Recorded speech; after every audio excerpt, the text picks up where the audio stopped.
everybody, Karyn Bryant here with, Angela McGill. and welcome to What Had What Happened happened Was. What Had Happened was. Was episode 21, where we talk about MMA, we talk about the fights, and we talk about a bunch of other stuff as well. So we'll talk a little bit about UFC Vegas 29, where Angie, you were working last night and I wasn't. So what was that vibe What? like? Because it was a little weird for me to be like, that's baby girl's up there and I'm not there. I know you were definitely missed. Everyone was asking about you. Everyone was like, "Why isn't what had happened was here in full?" That would have been Yeah. awesome. But hopefully next time I get invited on, we'll be able to like link up and let our let our what had happened wasness explode all over the set. But it was fun. It was fun putting on my camera. I got to Yeah. research all the fighters before I actually talked about the fight. So I actually know way more this time for this show than I do my normal shows. So shoot, ask me anything you got. I got you. Well, that's good because I actually took like the weekend off. My mom's in town. We kind of hung out, so I did watch some of the stuff. But like this is when I didn't do a bunch of research and all that. But I am curious for you, what it felt like for you when you had to get to the part. And I know you've been on before, but like we have to make the picks because for those people who don't know, when the analysts are up there and you guys have to pick who's going to win, sometimes you're picking with who you really just flat out think is going to win, right? Because you don't have anything invested. Sometimes your Yeah, teammates fighting, sometimes somebody your manager also manages is fighting, and there's all this stuff that yeah. goes into it. And you're working with Kiesa, who's incredibly competitive with that. Oh man, he's so competitive. So it was funny because before we did our picks, he's like, I'm like undefeated with my picks. Like no one has ever beaten me with my picks. I'm like, oh wow, okay, you're on. But at the same time, my picks are always wrong. Like literally, like I never go online and say like my friend's gonna win because I feel like I jinx him. Like I just don't say anything because Yeah. I'm scared of it. But yeah, my picks always are wrong, but this time, Chiesa, in your face, I tied him. So I broke his win streak by tying him. Not really beat him, but at least I broke the win streak. I felt pretty good about myself. So there you go. But it is nerve wracking putting it on paper like, oh, I Yeah. think this guy's gonna win. Like I hate doing that. I hate putting my opinion out there in the open for not just people to judge if I get it wrong, but for like fighters who kind of know me to be like, that bitch Angela Hill thought I was gonna lose. Fuck her. Right. Well, that's the thing is So because yeah, I hate it. what's incredible for people, who should know this, like it's a really funny thing because fighters, obviously, you are so tough and externally and all this, but a lot of fighters are incredibly sensitive about that and about the picks, and to the point where, like you said, they'll come up to you after. I mean, Kenny, I remember like all the time people, what do you mean, bro? What do you mean you picked against me? Like some people take that really, really to heart. People have been Yeah, confronted afterwards and they're like, bro, it's just a pick. Like, dude. and trust me, I didn't mean I thought you were going to lose. Like sometimes it's just like you're up against a guy who's on an incredible win streak or something, and the odds are this dude will win. Like sometimes really that's all it comes Yeah, down to. yeah. I tend to follow my heart. I don't Yeah. really care about, I'm not really competitive when it comes to like picking the person who's absolutely gonna win. Because Yeah. first of all, I always get it wrong when I try to do it. So there's no point. But then also like, I don't know, I feel like wishing well on someone helps them get the win. You know what I mean? Like I Yes. feel like if Yes. I doubt someone that I want to win, then that doubt somehow creeps into their fight camp and like, you know, puts doubt in their brain or something, like I don't want them to see it. If I want them to win and I have a little doubt, I'm gonna be like, you know what? I don't have doubt. Yeah. You got this. You're gonna kill it. And then when they do, I'm like, I told you. Right. Yeah. Well, and plus that's the thing. Like it's such a tough sport too because anything can happen. One punch can change everything. One kick can change everything. So, I mean, it Yeah. really is hard. But I'm glad you had fun with it, and that you and now I can give Kiesa grief too, and I'll just be like, oh my God, you lost to a girl, or just Yeah, died to a you lost to girl. a girl who is horrible at picking winners. You got to add that part. Like, can't believe he lost. This was like the easy fight. This is like Yeah, yeah, when yeah. you throw that can, the warm up fight, Right. like been out for a couple of years. Like that's what our pick challenge was, and he blew it. He got a draw. Nobody expected it. Shouldn't Nice. have happened. Nice. Well, good for you. Good for Yeah. you. All right. Well, so I do want to know your thoughts on Korean Zombie versus Dan Ige. It was the main event, and after the fight, Zombie actually got his black belt, which is really cool. And one of the things that I did hear him say afterwards was he was excited to kind of show off more of the ground game. And it's one of those things that's kind of tough, right? Because you see a guy who we love his knockouts. He's had some incredible finishes. He's the Zombie because he just keeps coming forward and you never stop him. And then when he has a fight that's a little different from that, some people might start to get critical of it, but at the same time, for him, not only is it a victory over Ige, not only is it a victory in a main event, but it's a victory in a lot of other ways because now he could show a full skill set and feel and gain some confidence in the rest of his skills as well. Yeah, I was really, really impressed with the way that he totally changed his style. Yeah. He didn't just go in there swinging and leaving his hands down and trying to close the distance really hard. He was really concerned about getting countered. He was really concerned about those elbows that he ate in his previous fights that, if he hadn't eaten that spinning elbow against Ortega, it would have been a lot more even.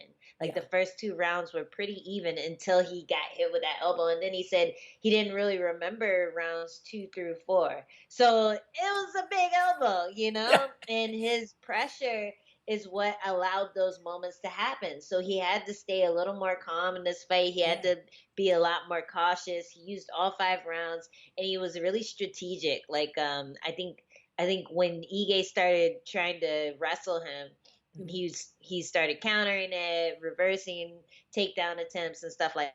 He went back to his corner and they were like, "Hey, he can't wrestle with you. Like you got him on that card, so let's Yeah. use it." So I think that was a really big confidence boost for him Yeah. being able to defend Ige's takedowns, get on top of him, like just reverse it and put him in bad positions. Hmm. And then he saw like, "Hey, if I'm first with the takedown, then that's me winning easy round. Yeah. Being on top, riding him out, not taking any damage." And that's kind of how he has to fight. He has to use all his um all his skills that he's been working on for all these years, because eventually, like I hate it, but eventually the more damage you take, the more punches you take, the less your chin's able to handle Yeah. it. And he just kind of went forward in the past knowing that his chin would be able to survive so that he could knock the person out cold. So Right. now he's been getting wobbled a little bit more. So he has to change it up a bit. And I was Yeah. really happy to see him change that because a lot of times once he gets to that ripe old age of like what 33 or something. Yeah. He's Yeah. Yeah. not old, You're right? stuck in your ways, right? Yeah. Yeah, once you've been doing MMA for this long, like it's hard to change things. Yeah. And I think going to Arizona really helped. Hmm. They're really good out there. What is it called? Fight Ready. Yeah. Fight ready. Yeah. Or yeah, yeah, Yeah. yeah. They're really good out there. I went out there for Tracy Cortez for just like a few days to train. And Hmm. dude, like they work like a well-oiled machine. Like all the coaches are very attentive. They all have like specific tasks that they have to do with each athlete. Like the Yeah. wrestling coach has to work this, and this with that fighter, and then the boxing coach has to work this, and this. And when they spar, it's not a group sparring, and this is was the most impressive thing. Yeah. When they spar, it's not just like everyone sparring at once. Everyone like they either stay warmed up or hit the bag or something, and then the coaches watch one athlete who has a fight coming up. They Mhm. watch them spar in the cage for 3 rounds, and so that's like a lot of attention Yeah. and a really good way to just suss out, okay, what isn't working and what is working, and Right. just keep working on that until the fight. So I think Fight Ready was a really good choice because they're so Yeah. attentive, because they're so they just yeah, they're just really good with their fighters, and I think they pieced together a really good game plan for him, and it worked. Hmm. So, congratulations to Zombie. That was my pick too. So that was what Nice. helped me Chase's win streak. So I'm happy about that. And yeah, he did great. He did Nice. really Nice. good Well, on some and really dangerous on it. yeah, that's the thing. Zombie is so tough, and Ige has been on the rise, and so it's one of those fights where it was tough. It was a competitive fight, and even though Zombie took all the scores, it how we've said this before, how sometimes a fight, the scorecards don't necessarily tell you how close it was or whatever. Because I do feel Oh though yeah. that Ige had more success earlier in the fight. I mean, as the fight went on, it did seem that Zombie took more control of it. But at the Hmm. beginning, the first couple rounds, they were both given and taken, and it was definitely a fight where you can see that, yeah, both of these guys have a lot to offer, and you can see how elite they are. And like we are saying, like, yeah, once you get to this certain level, you can't just go in there and like hands down and take risks and do all this stupid stuff when you're at these high Yeah. elite levels. So one thing I thought was kind of funny though, and you were just saying about the chin and Zombie, and you can't test your chin that much. So apparently, I guess he said after that he wants to fight Max Holloway because he said he didn't think Max had punching power, which is funny. And I guess that maybe that's true that Max is a volume guy, right, more than a power guy. Hmm. But Uh-huh. he's very high volume. Like it's ridiculous volume It's for a Max. So high pace. yeah, yeah. So I don't know It's that a really high pace. I mean, it'd be an interesting fight. I mean, I'm bummed, Max got hurt and he's out of the fight with Yair. But I mean, I would like to see. I like to just watch Max fight with anybody. But I did think that was kind of interesting that Zombie said he didn't think Max had punching power. Um, but I suppose you could argue that, and that it's more volume. I think he just wants fights that he can have fun with, Yeah, In a fight like that, you're not worried about someone taking your spot. Like Max Holloway is ranked what, 2? yeah, yeah, yeah, So if he loses to Max, like it's not a big deal. Who cares? yeah. And if he's not getting knocked out cold as well, like a TKO, I feel like sometimes is a little easier to take than just getting flattened and Right, laying on your face stiff for a few minutes. I feel like if we did out volume Korean Zombie, it wouldn't be the worst of situations. right. And I think it would be an awesome fight. Like, I think Max is just as crafty on the ground as Zombie is. I think there would just be a lot of scrambles, a lot of Yeah. movement, a lot of boxing combinations. It would be an awesome fight. Like, I would love to see that. So I don't think it would be a walk in the park. No. But I do think Zombie would give him a good fight, and I think it would definitely be a lot harder than fighting Ige, just because Max is so long and he Yeah. just throws so much. Like he goes first, like the entire fight. He's going first. He's landing. He's just controlling the pace of the fight. Right. So Zombie would have to be on his road work, like be on Yes. his like boxing pads, just getting that volume in and yeah, I'd love to see it. But you never know. Like Zombie does so good with catching people coming in Yeah. that if he was able to threaten that counter and just whop Max a few times, like that would even the playing field. If he was Yeah. able to catch Max on the way in more than once, like that would even the playing field. That might slow Right. Max down, keep him cautious, make him try to do something else as opposed to like just coming in and volume high low and getting Right. down. Right. He'd have to plan it out, be a little more crafty, maybe slow down a little bit. So Yeah. yeah, I think it would definitely be a compelling fight. It would be. It's hard to anyway.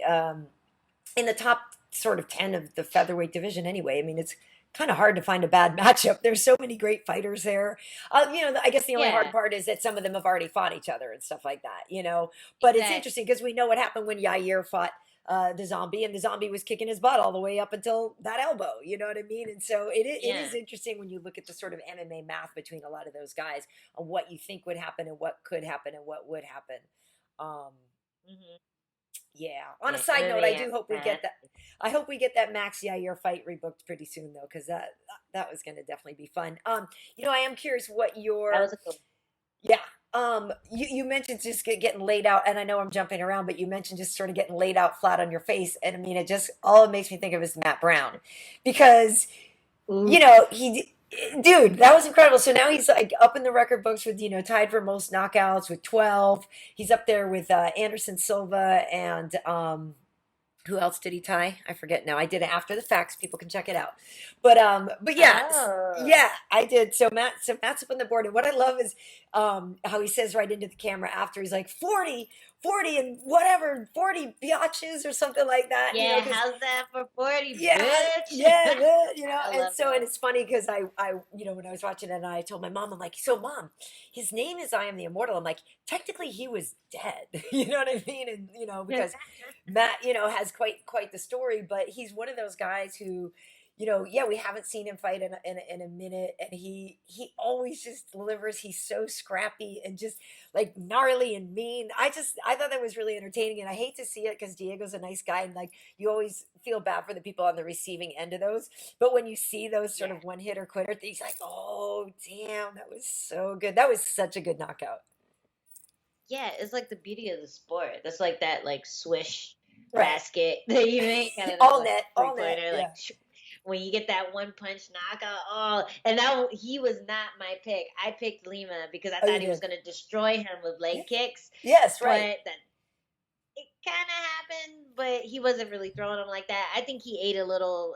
I think he ate some punches while throwing them and was like, "Ugh," and then Yeah. all of a sudden, boom! It was really cool to watch. Like I love being proven wrong by veterans. You know what I mean? Yes. Because they just put in so much time, put in so much of their life into the sport.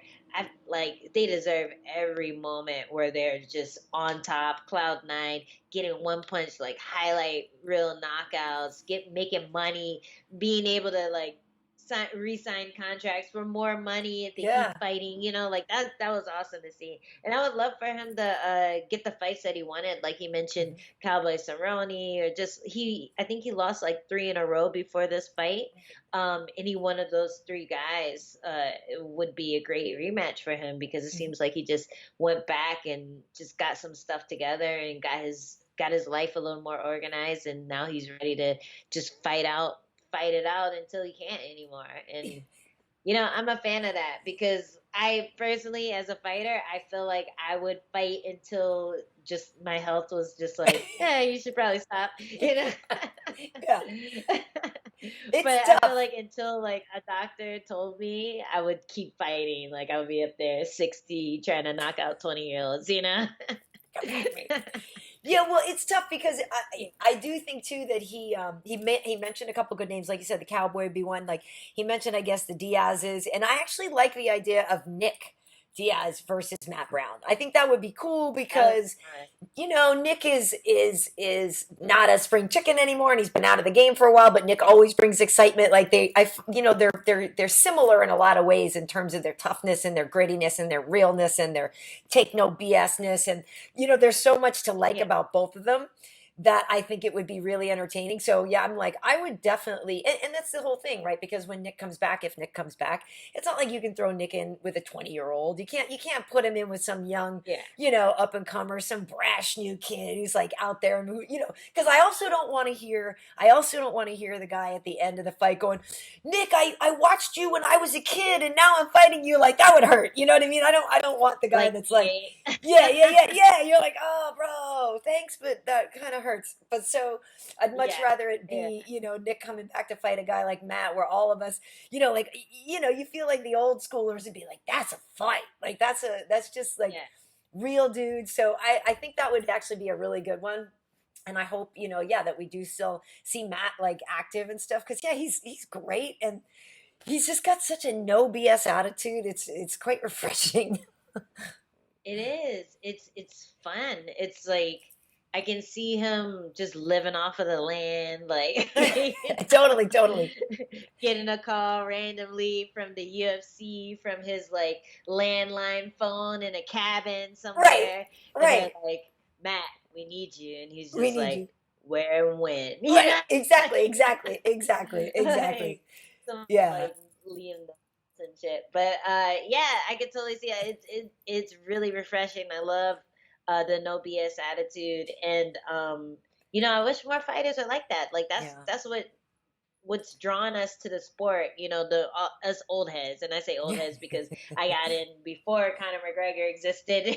Right. Yeah, So, exactly. but like right before Ronda Rousey, so I'm not that much of an old head, but Yeah. still, you know, it was less about social media then and more about just fighting Yeah. and putting on great fights and having nice highlight reels, and then you go out and buy like the UFC Knockouts DVD and you watch it and you're like, oh, that guy's cool, and like half Right. of them are Matt Brown, Right. and Yeah, yeah, yeah, you exactly. know, and like that's how you figure out which fighter you love. And Yeah. I love that era. I love that he's fighting and asking for fights of people who are from that era who are still Yeah. active, because yeah, like why not?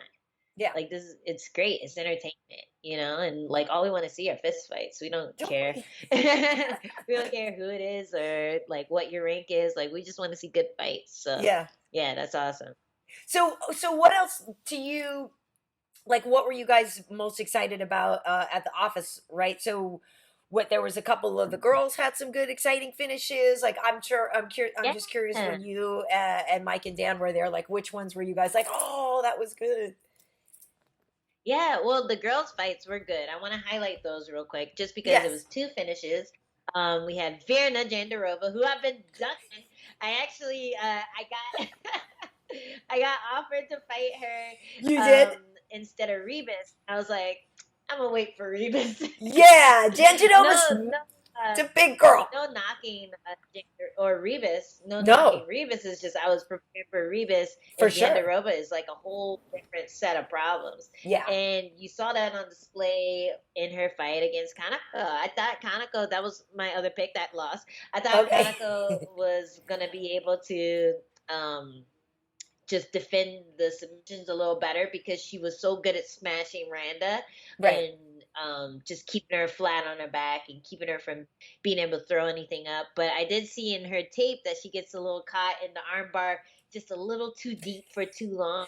Yeah. And dude, that girl is so freaking tough. So I think that's what we were most like um gushing over, is just how tough Kanako Murata was, Yeah. because she allowed her arm to get hyperextended and then fought back into Verna's guard and just acted like her arm was okay. And I swear she probably didn't even tell her corner that her Right. arm was dislocated while they were like giving her water and telling her what to do the next round. But it wasn't until like halfway through the round, Michael Chiesa caught Yeah. it. He was like, "Hey, her arm looks a little funny," and then Yeah, and she's and then like they told producers, hey, right. Kanako's arm looks a little funny, and then like, and it goes, hey, Kanako's arm looks a It little looks a little funny. funny, So it's right? like, yeah, she almost got away with it because she has a good poker face. But Yeah. dude, like, I'm happy they stopped the fight. I think her corner probably would have stopped it after seeing the second round. Yeah. But yeah, what a tough girl. She fought through that, fought through the armbar, tried to fight with one arm, rolled her eyes at the ref who kept trying to like grab her hand before. She's Yeah. like, do not raise my Do arm. not. If you raise my arm, I will kill you. Like, Yeah. but yeah, it was pretty crazy. And Verna's striking too. It looks so much better than her last out. And when she fought Mackenzie, it looked good, but Yeah. here it just looked like she looked confident. She Right. just looked like she knew exactly what she was doing. So yeah, it was cool to see Virna get better, and it was cool to see Kanako kind of gut through it. Like it was nasty looking, but yeah, fighters are hardcore. Like I feel like MMA fighters are a different breed. Yeah, well, for sure, because you're watching her and you're like, yeah, she's only got, it's a bird with one wing, and she's over there, and she's still popping with that right hand. She's still going, and she's just got her left here, and I'm like, and then she would get kind of It's tagged, like, and then she would still go in and get into fury. Yeah, and I was like, holy crap, this chick is tough, right? But like you said, Virna's starting to feel her flex, and I'm like, well, okay, maybe part of her confidence comes from knowing she's winning, and then also knowing, okay, well, nothing's coming at me from that side. You know what I mean? So at least I can feel like I can rest assured, like I don't have to do this too much right now because I don't have to worry about it. But yeah, there's so much heart, and when they did finally wave off the fight, and then you saw her kind of hug her coach and stuff like that, like that's when you could tell she acknowledged, the pain she was in or whatever with her arm, because up until that point, yeah, maybe her adrenaline and she's in the fight and just keeps going and she showed so much heart. But like once they stopped it, then you could see that, you're like, oh yeah, that looks painful. That looks really, really painful. so Yeah. props to both girls, but like you said, for Jandiroba, this is a girl who she's wild, right? She's kind of wild, and you're not really sure what to do. And then she comes in with the fro, like the hair was pot, you know. There's just a lot to take in. Like I feel like there would just be also like a lot if you were standing across the octagon from her. Like there's just a lot going on. Like what do you focus on? Um, face. I don't know. Punching her in the face, I not letting know, her jump guard on but me, yeah, like keeping she my arms tucked.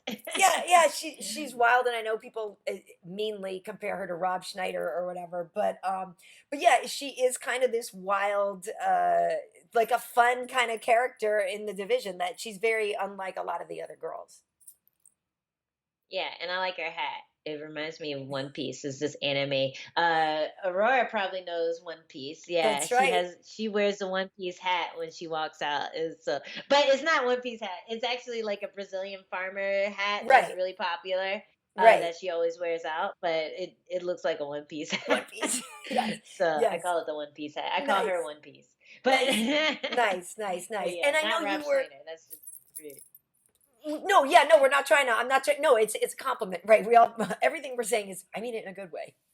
Don't come at me, Yes, Drew. yes, yeah. um, and I know you. So you were saying, yeah, with Casey O'Neill too. You were pretty impressed with her because that was her debut, right? Yeah. Yeah, So that fight, she fought Dobson before that, Shanna Dobson, right. and just kind of smoked her, just like ran through her. Sometimes people just like get burnt, like they just get left in the dust, and that's kind of what happened to Dobson. She just Right. came in, punched her up, took her down, like out grappled her, did it like 2 rounds, and then finished her. So Yeah. she did the same thing, but this time with a little pushback. Yeah. So Procopio, I think that's Yeah. how you Laura say her Procopio. name. Yeah. Laura Procopio, she came out swinging. Like, they were both being really aggressive. Like it was grappler striking, but it was like really aggressive. They were both like going at it, Mhm. going into clinch, throwing knees and all this. And then eventually Procopio started to slow down and Casey O'Neill started to take over. And then in the second round, she just like realized like, hey, it was like the Korean zombie thing. Like, hey, I can out grapple this girl. She's a black belt, but I can out grapple her. So she hits her with like a little trip, gets her in this weird position. And I actually want to ask my homie Wilson Hayes Yeah. about the position because she had her in a crucifix, Yeah. but her knee was like that. It was such a weird position. Like Yeah. I wasn't sure if Procopio was trying to do some weird like leg lock while in crucifix, or if that was just the way she sets up her crucifix by like draping her knee. Did you see that part? It was like really weird. I don't And remember that part. eventually she let it go, took her back, and got a standing rear naked choke. So super Right. impressive. And I think the most impressive part about Casey O'Neill is just her confidence and her Yeah. grind. She doesn't she doesn't slow down. Like Procopio, I feel like blew her wad a Yeah. lot like that other girl that fought Dobson. I forget her name, but she's just like kind of scary looking. But yeah, a lot of people just blow their wad, and then the rest of the fight looks like a heavyweight fight. Right. But O'Neill is able to like meet her blow for blow and then pull ahead. And I think that was the most impressive part about it. She has Yeah. skill, but she also has like that grind mentality. Right, right, right. Yeah, I mean, and that's something I guess what we always say that you can't teach heart, right? You can't teach somebody how Yeah, to dig deep. Like they either know it or they don't know it. exactly, exactly. And like jujitsu cardio is different from wrestling cardio, which is Yeah, different from striking cardio. So if you're able to put all those together and be able to do all of that stuff just as aggressively, yeah, then that's you're already on third base right there. And I feel like Procopio, she had like good jujitsu cardio, but yeah. like everything else she's still working on because Right, she's been right. doing jujitsu since she was a kid. So yeah, I think Oneill just like ran ahead of her, just like sprinted ahead and was able to get the finish, just being a step ahead of her the whole fight. Right. Yeah, well, it's good. I like when the girls show out, and get the finishes and stuff because I know a lot of time, Yeah. people complain that the girl fights don't end in finishes and stuff like that. So the fact that they do, I mean, I know the one with Virna and stuff was kind of between rounds, but still, it was like you got a chick out there fighting with one arm, like that's badass. Yeah, like it should have been finished in the first round. Like she Right? should Yeah, tap. yeah, yeah. Any reasonable person would have tapped, but it Right. still counts. Okay, Good job, so Virna. yes, exactly. So your thoughts on the fight of the night, which went to Chito Vera and Davey Grant, and this was a rematch. And we work with Marlon. I see him almost every week when I'm at Apex because he calls the fights for the Espanol, for the Deportes and stuff like that. And Cheetah's he's a character. So sometimes we're hanging out. I mean, no, we never hung out when we weren't supposed to hang out in quarantine. Nobody ever hangs out when you're not supposed to hang out in quarantine. So I've definitely never hung out with Cheeto. Never. But yeah, he's a wild man. And so yeah, that fight was, I know that's exciting for him, and I know that he, didn't want to lose to the same guy twice. And I think, going into a rematch, we've talked about this before, like who do you think has the edge in a rematch sometimes? And I think yeah, going in there with something to prove and like wanting to kick somebody's butt who beat you before, that's such a great motivation. And they've Mhm. obviously evolved since they fought before, but after this, Cheeto's like, look, I want to be the one to bring the belt to Ecuador. This was a great fight for me, and I just know he was just feeling really good about it. I know he's had some losses with Aldo and stuff, and so this one was Mhm. a good one for him, not only just to avenge that loss, but also just to feel like he was putting more things together and showing out because he is a character and he's a wild man. He's fun to watch. But I Yeah. mean, yeah, were you guys? I would imagine you had to know as that one was playing out that it was probably going to be fight of the night.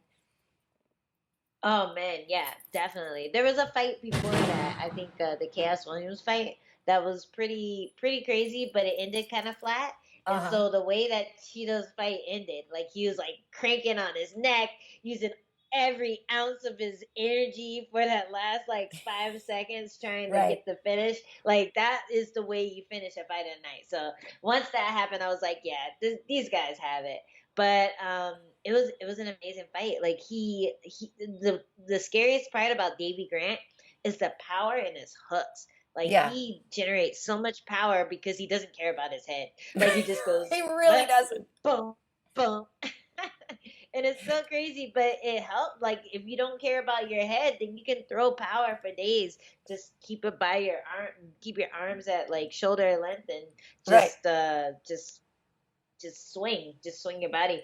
But Yeah. um, but Cheeto did a great job of just keeping him away, letting him in when he wanted to, landing elbows against the fence, getting those takedowns, and riding him. And even in his first fight, you could tell that Cheeto probably had the grappling advantage, but Yeah. he didn't have the fight IQ. Right. He didn't have the Right. fight IQ. He didn't have the maturity. Like there were weird things. He was like grabbing the fence at some point in their first fight and getting yelled at or something like Right. that, or grabbing the glove or something weird. Hmm. He was getting yelled at. No, no, not yelled at all this fight. Yeah. Yeah. Yeah. he Yeah.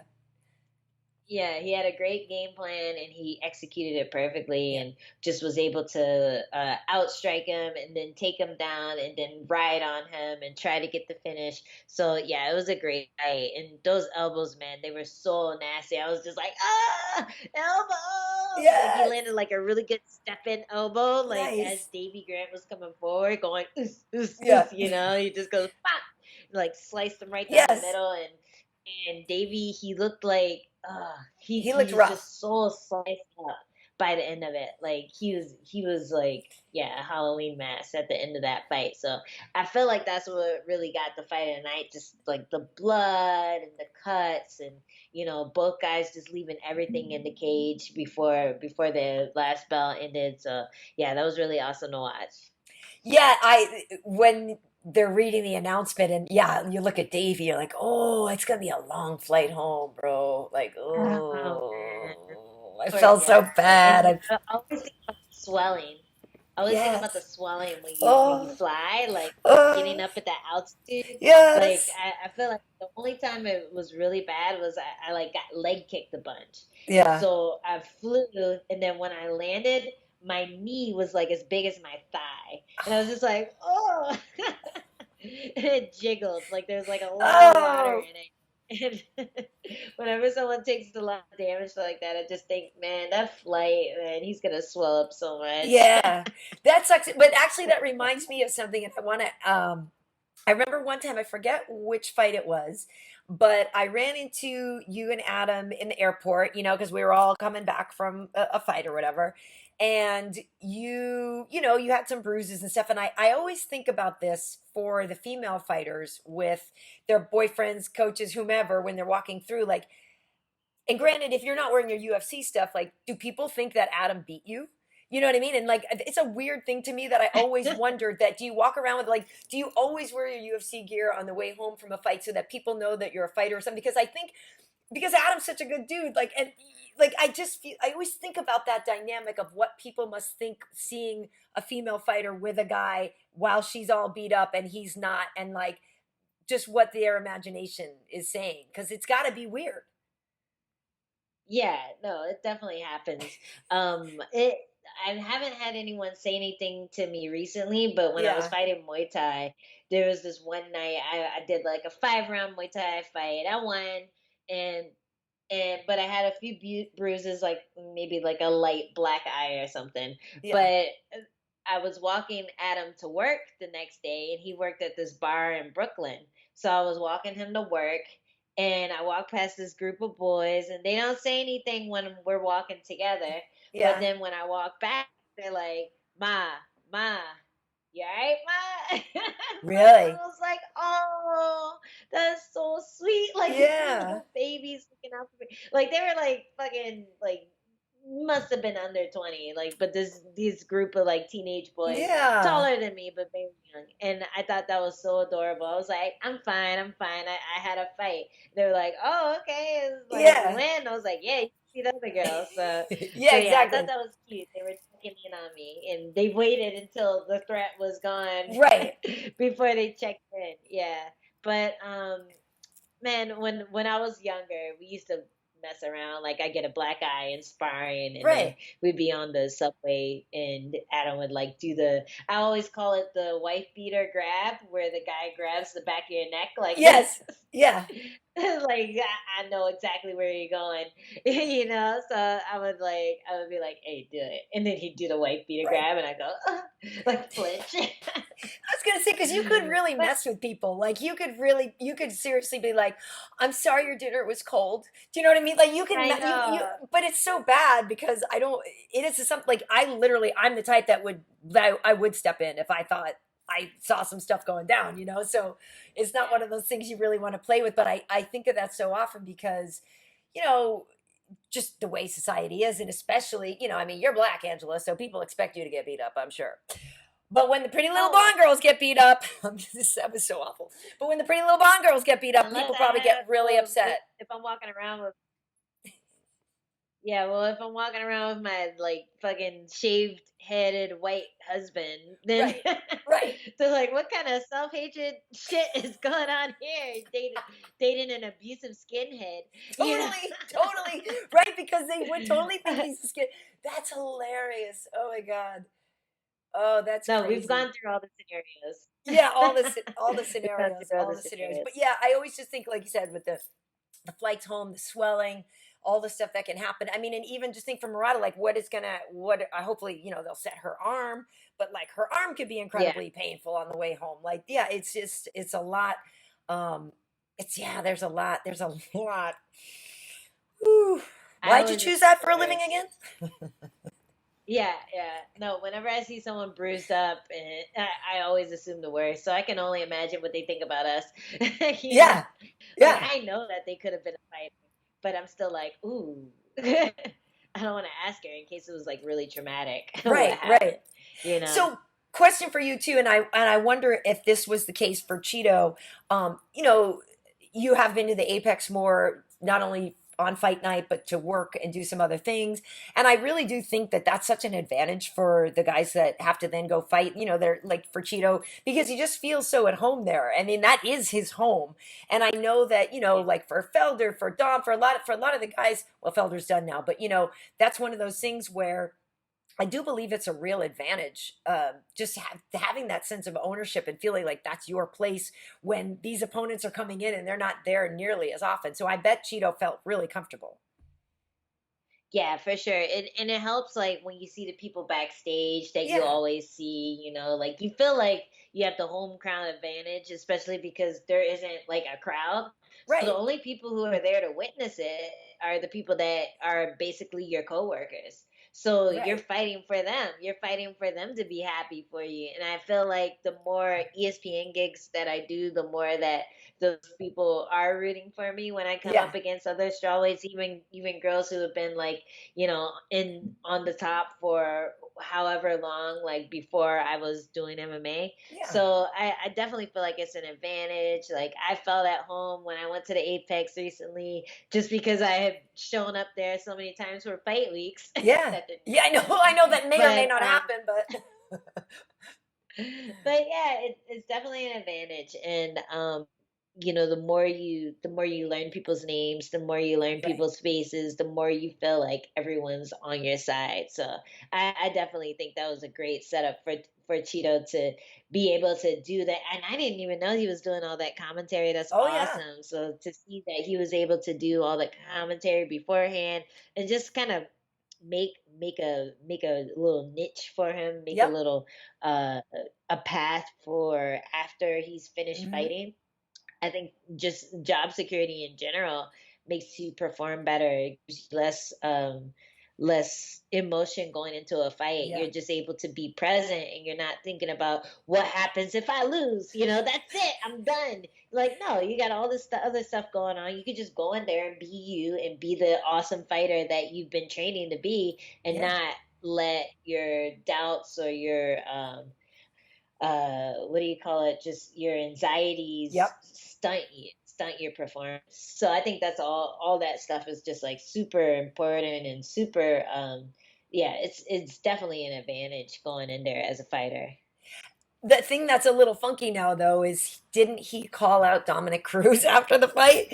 And so He did. that's a little And funky he's because like, it's I'm so what not Bisping I fighting think filmed something with the two of them, but that's a little weird, because it is awkward when our when our guys are fighting each other. It's already hard enough when the analysts and stuff are still active because we all stress out. But I would hate to see two of my analysts fight each other. Like I don't like that. I don't want to see that. I mean, I want to see it, but I don't want to see it.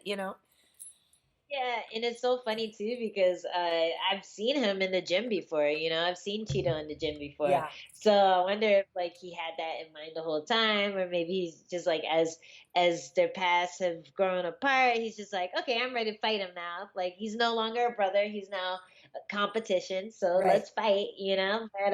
But yeah, I think that would be a good fight. I think that would be a fun fight, I and do too. I feel like if like Dom's fights going forward.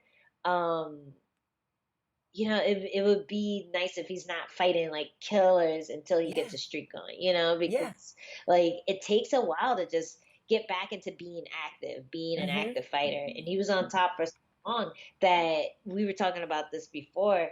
You have someone who's on top for so long, they have to take some time off, they get injured, Yeah. or they just, they're just out of the game for whatever reason, they come back, they're only fighting killers, and Yeah. it's kind of not fair, No, I know it's not. Like it's not. Yeah. Yeah, so I definitely feel like that would be a good matchup just because, Cheeto is lower on the rankings. He's Right. still working his way up. He's still figuring out what kind of fighter he is. And Dominic Cruz is a great test for him. So, yeah, I'm into it. That'd be cool. And they can have like a mic battle before Right. the fight. Like, That'd I actually be don't know. great. Maybe they could call each other's fights and talk mad shit or while they do it. I think Yeah. there's a lot of promo that you can do for that. It'd be fun. It'd be fun. Hey, so what's the deal with, because I think the announcement came out after we did our last show. But so you and Tecia are gonna fight again? Like so what is the deal? Because yeah, that was the thing. It was like I think we just missed that announcement last week, and then I was like, oh yeah, we gotta talk about that. So how did it come together? What's the deal? When and where? How's it gonna go? What's the deal? Tisha had to stop being a little punk bitch and fight me. Well, okay, so she beat me. Tecia beat me Yeah. 7 years ago, granted. Yeah. 7 years ago, I was totally it was my third fight in the UFC, I believe. Yeah. And after that, oh, wait, no, it was my second fight in the UFC. And then after that, I fought Rose and got cut. So this Right. is like my origin story kind of fight. Always wanted a rematch with her since I got back into the UFC, and they finally booked it in December. But unfortunately, I got COVID, so that's on Right. me. I got COVID. I don't know how. I was like being pretty safe, but Yeah. it just hit everyone. I feel like, or a Right. lot of people. So after I got COVID, she was able to fight someone who they brought in on less than 7 days' notice. They Yep. signed her to the UFC. She fought her. She beat her ass like she should have because she's Mhm. ranked very high in the Yeah. UFC. Um, and then when they tried to rebook our fight, she said that I didn't deserve it because she's coming off of 2 wins and Hmm. I was coming off of 2 losses, which is Right. so frustrating. Ah, it's like, bitch, how many losses did you have before those 2 wins? Like, how can you equate those things? So Yeah. I was really about her logic when it came to rebooking the fight. I just thought it was really unfair, Yeah. and it was a fight that I really wanted, and I felt like it was a fight that she didn't want. So eventually, after the Rivas fight fell through, I got Mhm. my Ashley Yoder fight. I beat her. Yeah. Waiting on the Rivas fight, she got COVID. I couldn't fight her. They were finally able to book me and Tecia for August 7th. So Nice. I'm like, yeah. And like, Tisha's like, oh, I don't care. But I'm like, bitch, you didn't want to fight me. You didn't want to fight me in January. You didn't want to fight me in February. You still don't want to fight me now. So that's what had happened with me and Tisha getting booked. So now we're booked. We're going to fight. Hopefully she stays healthy. I'm vaccinated, so I shouldn't get any COVID, whatever, Yeah. um, what do you call it? COVID uh, positive Right. thingies tests. I should be good to go once we get to fight week. So yeah, let's go. It's That's what I'm exciting. It's exciting. So when you look at this, so like, where do you think you made your greatest improvement since the first time you fought? I'm just a well-rounded fighter now. Yeah. When Yeah. we fought, I was still a Muay Thai fighter who Yeah. was trying to work on her takedown defense. Yeah. But Yeah. now I can do everything. I can grapple, I can wrestle, I can punch without worrying about someone ducking underneath me and dragging me Hmm. down to the ground.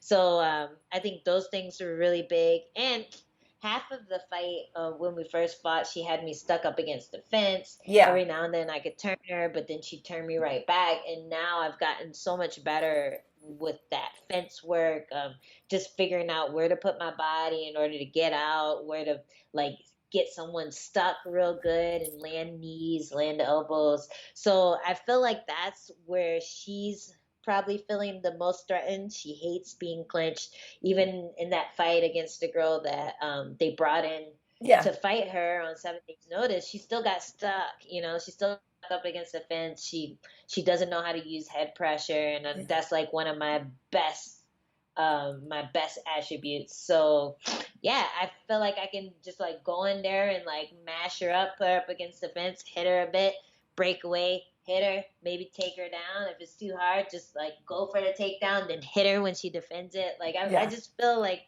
it would be a really fluid fight, and I know everything to do against her. Cool. So yeah, I'm excited. Well, on that note, we'll just kind of leave it at that. That was very kind. I'm looking forward to it. I have to check my schedule. I'm not sure if I'm working that one, but it's weird because I like working when you're fighting, but at the same time that I don't like I don't like working when my friends are fighting. You know what I mean? It's way Yeah. stressful. It is way stressful, and then especially when you got to hop on and act like nothing happened. Like a couple weeks ago, we were all pretty sad for Walt Harris losing that fight. You know what I mean? And like, luckily there was one more fight after, and they didn't have to jump right on. But I remember like we are all like, yes, he's doing so great. And then it's like it just all the oxygen just gets sucked out of the room when your friend loses. You know what I mean? And then you're like, and you're all happy for the other person in a lot of ways, but it sucks. So I kind of hope I'm working It's your fight, hard. and I kind of hope I'm not at the same time. Yeah, yeah. You can be working my mom's fight party, pouring her Yes. wine. There you go. There you go. There you go. Yeah. Awesome. Awesome. All right. Well, folks, like we said, this is episode 21 of our show. You can also find it for audio downloads on Spotify, iHeartRadio, and Apple Podcasts. Although the Apple thing, we got to talk because I think they're switching to some subscription thing or something. So we got to figure that out. But for now, we are Huh. still on Apple and all that. And on my YouTube channel and on Angie's IGTV. So on YouTube, I'm Karyn Bryant, Karyn.